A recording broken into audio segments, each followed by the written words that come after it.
بسم اللہ الرحمن الرحیم۔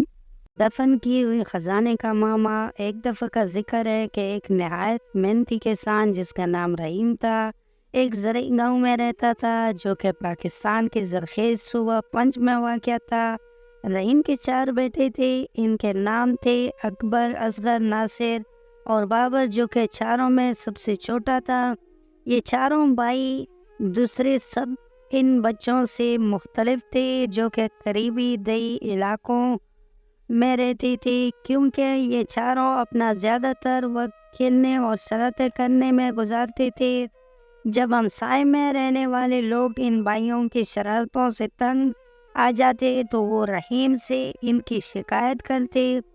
تب وہ سب شرارتی بھائی بولے بالے بن جاتے اور وعدے پر قائم رہنے کا ارادہ کیے بغیر ہمسائیوں سے معافی بھی مانگ لیتے۔ گاؤں میں ایک پرائمری اسکول تھا۔ رحیم نے اپنے چاروں بیٹوں کو وہاں اس امید میں داخل کیا کہ ان کے اندر کوئی نظم و ضبط قائم ہوگا، مگر یہ سب بھائی روزانہ اسکول بہت دیر سے جاتے اور استاد خواہ کتنی دفعہ ڈانٹ پیٹ کرتے مگر وہ اپنے طور طریقے نہ بدلتے۔ رحیم بہت رحم دل انسان تھا اور اس نے کبھی اپنے بیٹوں کے ساتھ سخت کلامی نہیں کی، بلکہ وہ ان کے پاس بیٹھ جاتا اور ان کو دلائل دے کر سمجھانے کی کوشش کرتا۔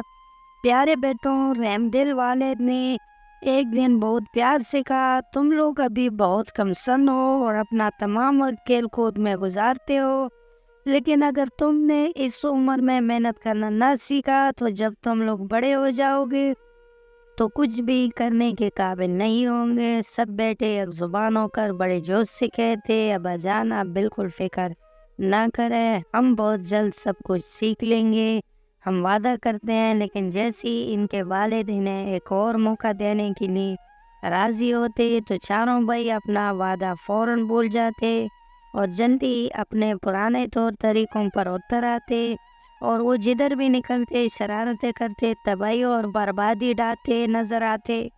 اگر کوئی ان سے کوئی کام کرنے کے لیے کہتا تو وہ سب طرح طرح کے بہانے بنا دیتے، جبکہ دراصل یہ چاروں بھائی نہایت سست اور قائل تھے۔ پھر اسی طرح دن، مہینے اور سال گزر گئے اور یہ چاروں بڑھ کر جوان ہو گئے۔ انہوں نے پڑھنا لکھنا بالکل نہ سیکھا اور نہ ہی انہوں نے قید پر کوئی کام والد کی مدد کے لیے کیا۔ وہ ہمیشہ ایک دوسرے کو اپنے من گھڑت فضول باتوں اور مشکلات کے لیے الزام دیتے رہتے اور ان میں سے کسی ایک نے بھی کبھی ایک دفعہ بھی اپنے برے طور طریقے کے لیے اپنی ذمہ داری قبول نہیں کی۔ آخر رحیم ایک ضعیف اور بوڑھا آدمی ہو گیا، مگر وہ پھر بھی قید پر سارا دن خود اکیلا ہی کام کرنے پر مجبور تھا۔ یہ کام ایک بوڑھے آدمی کے لیے بہت محنت کا تھا اور رحیم کو وہ دن بہت مشکل لگنے لگے تھے۔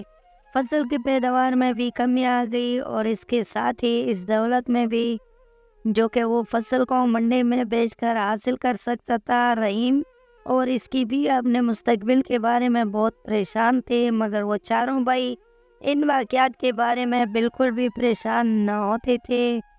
کبھی کبھار وہ قید میں اپنے والد کی مدد کرنے چلے جاتے، لیکن زیادہ تر اپنے بچاؤ کے خاطر بہانے بناتے رہتے۔ وہ تمام دن صرف نکمے بیٹھے رہتے، کھاتے پیتے اور آرام سے سوتے۔ اگر کبھی کوئی اکبر سے کہتا کہ وہ قید پر جا کر اپنے والد کی مدد کرے تو وہ کہتا کہ دوسرے تینوں میں سے کوئی جا کر مدد کرے کیونکہ میرے تو سر میں درد ہے وغیرہ وغیرہ۔ اس طرح ہر ایک بھائی کو جب بھی کوئی کسی کام کرنے کو کہتا تو وہ اس قسم کا بہانہ بنا لیتا اور ان میں سے ہر ایک اپنے دوسرے بھائیوں میں سے کسی ایک کو وہ کام کرنے کے لیے پیش کر دیتا۔ پھر ایک وقت ایسا آیا کہ رحیم واقعی اس قدر ضعیف اور بیمار ہو گیا کہ کوئی کام کرنے کے قابل نہیں رہا اور اس نے حقیقت میں یہ محسوس کیا کہ وہ زیادہ دیر تک زندہ نہیں رہ سکے گا۔ رحم دل باپ اپنے ناکارہ بیٹوں کے بارے میں بہت فکر مند ہو گیا اور اس کے دماغ کو بہت سے مشکل سوالات نے گھیر لیا۔ اسے یہ نہیں معلوم تھا کہ جب وہ نہیں ہوگا تو ان کا کیا ہوگا۔ انہوں نے کوئی ہنر نہیں سیکھا تھا، اس لیے وہ اپنے لیے روزی کیسے مہیا کر سکیں گے۔ ان کے برے اعمال کے باوجود رحیم اپنے بیٹوں کو دل سے چاہتا تھا اور ان کی مدد کرنا چاہتا تھا۔ اس لیے وہ بیچارہ ضعیف آدمی بہت ہی غور سے یہ سوچنے لگا کہ کیا کیا جائے۔ بہت دیر غور کرنے کے بعد رحیم کو ایک منصوبہ سمجھ میں آیا، جس کے بارے میں اس نے خیال کیا کہ شاید وہ کارآمد ہو سکے۔ پھر وہ خود بخود مسکرایا اور اس نے اپنی بیوی سے کہا کہ وہ اس کے چاروں بیٹوں کو بلا کر لائے تاکہ وہ اس کے سامنے آ کر بیٹھے اور اس سے پہلے کہ وہ قبر میں جا سوئے انہیں اپنی وصیت سنائے اور نصیحت کے چند الفاظ بھی کہہ سکے۔ رحیم کی بیوی سن کر بہت پریشان ہو گئی کیونکہ وہ اپنے خاوند کو بہت چاہتی تھی۔ بہرحال اس نے اپنے بیٹوں کو بلایا اور انہیں ان کے والد کے خواہش کے بارے میں بتایا۔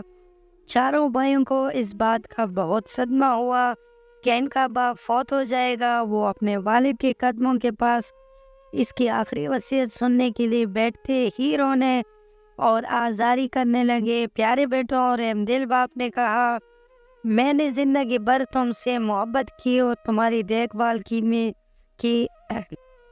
میں نے واقعی پوری کوشش کی کہ تم خوشی اور آرام و آسائش سے رہو اور میں تمہاری حفاظت کرتا رہا، لیکن اب میں بوڑھا اور بیمار ہوں اور جانتا ہوں کہ میں جلد ہی مر جاؤں گا۔ بوڑھا پھر کھانسنے لگا، اس کی سانس میں خرخراہٹ تھی اور اب چاروں بھائی خود دیکھ سکتے تھے کہ ان کا باپ حقیقت میں بہت بیمار تھا، لیکن میں نے ایک بہت بڑا خزانہ تم لوگوں کے لیے بچا رکھا ہے۔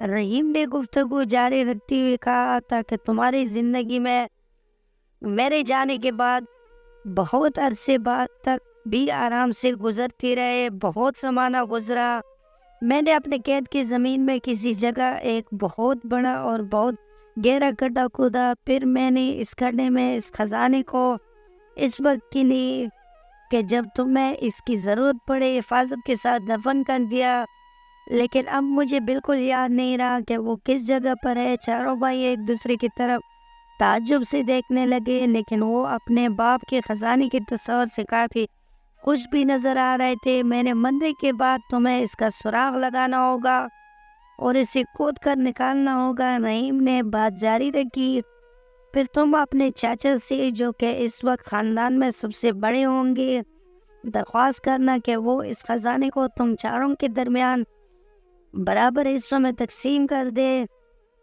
اس کے لیے آپس میں جھگڑے مت کرنا، اپنے چاچا کے فیصلے کی تعظیم کرنا۔ یاد رکھو کہ اپنے بڑوں کی عزت کرنا ہماری تہذیب کا ایک اہم حصہ ہے، تمہیں ان کی عزت کرنے کو اپنا فرض سمجھنا چاہیے۔ چاروں بھائی قید میں دفن کیے خزانے کو فوراً ہی ڈھونڈنے کے لیے مستعف نظر آنے لگے۔ رحیم نے ظاہر کیا کہ اس نے اپنے بیٹوں کے اس رویے کو دیکھی ہی نہیں اور اس نے اپنی تقریر جاری رکھی۔ ایک اور نصیحت جو کہ میں تمہیں دینا چاہتا ہوں وہ یہ ہے کہ تم لوگ ایک دوسرے کے ساتھ کبھی مت لڑنا۔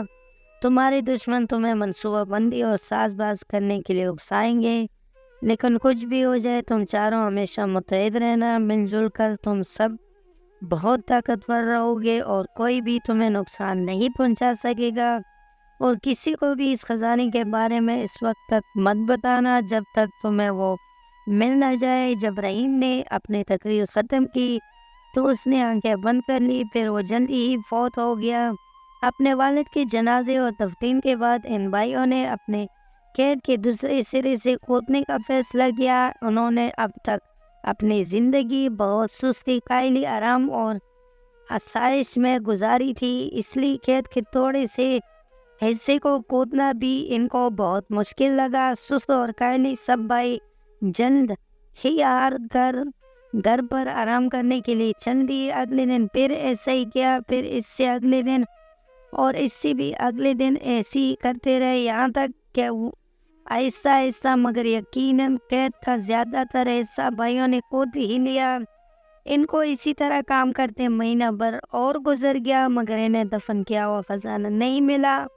وہ کسی اور سے اس کا ذکر بھی نہیں کرنا چاہتے تھے اور نہ ہی کسی کی مدد لینا چاہتے تھے، کیونکہ وہ اس خزانے میں کسی اور کو حصہ دار نہیں بنانا چاہتے تھے۔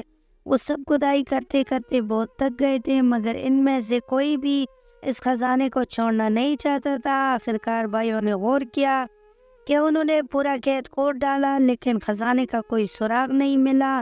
تب انہوں نے خیال کیا کہ ان کے باپ نے خزانہ بہت ہی گہرا دفن کیا ہوگا، اس لیے انہوں نے اور بھی زیادہ گہرا کھودنے کا فیصلہ کر لیا۔ ایک اور مہینہ گزر گیا مگر دفن کیے خزانے کا کوئی نشان بھی نہیں تھا۔ سارا کہتا پوری طرح نیچے سے اوپر ہو چکا تھا اور ہمسائے بھی ان بھائیوں کی محنت پر رشک کرنے لگے تھے۔ آخرکار 4 بھائیوں نے دفن کیے خزانے کو کبھی بھی پا لینے کے خیال کو ترک کر دیا، مگر یہ دیکھ کر کہ انہوں نے قید کو اتنی اچھی طرح تیار کر لیا تھا، اس لیے انہوں نے وہاں پر اس موسم میں گیہوں کا کاشت کرنے کا فیصلہ کر لیا۔ جب فصل کاٹنے کا زمانہ آیا تو اس قید میں بہت اعلیٰ درجے کا اور بہت مقدار میں گندم پیدا ہوا، جس کو وہ سب بھائی منڈی میں لے گئے اور اس ہزاروں روپوں میں فروخت کر دیا۔ اپنے والد کی نصیحت پر چلتی ہوئی سب بھائی اپنی کمائی ہوئی دولت کو اپنے چاچا کے پاس لے گئے اور ان سے اس رقم کو چاروں میں برابر تقسیم کرنے کی درخواست کی۔ ان کے چاچا چاروں بھائیوں پر فخر کرنے لگے اور بولے، شاباش میرے بھتیجوں، تم نے آخرکار یہ ثابت کر دیا کہ تم میرے محنتی بھائی رحیم کے محنتی بیٹے ہو۔